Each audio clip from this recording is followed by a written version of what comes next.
দেখো বন্ধুরা, আজকে আমি কি রান্না করেছি তোমাদের সঙ্গে ভাবলাম শেয়ার করি। ভাত,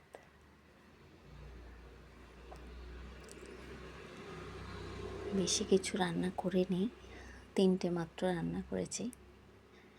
তো বরের জন্যেই বাড়ছি, আমি একটু পরে খাবো, কারণ ওনাকে আগে খেতে দিই, তারপরে আমি খাই। তো ওনার জন্যই আমি ভাতটা বাড়ছি। তারপরে বন্ধুরা, মেথি আলু ভাজা, এই যে মেথি আলু ভাজা করেছি, আর শুটকি মাছ আলু, ফুলকপির ডাঁটা দিয়ে বেগুন দিয়ে চচ্চড়ি,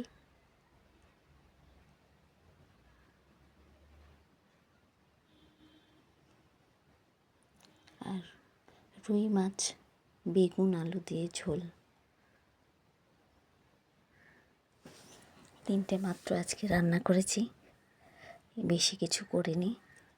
মাঝে মাঝে 3টে 4টে 5টা কখনো হয়ে যায়, আজকে 3টেই মাত্র করেছি। তো রেসিপিটা কেমন লাগলো আমায় জানিও, কমেন্ট করো, ভালো লাগলে একটা লাইক দিও। তো আজকের দুপুরের লাঞ্চ এই মেগরোল মাছ ভাজা। আজকের এই ছিল আমার দুপুরের আজকের লাঞ্চ। ভালো লাগলে বন্ধুরা অবশ্যই লাইক দিও, ভিডিওটা কেমন লাগলো জানিও। ধন্যবাদ।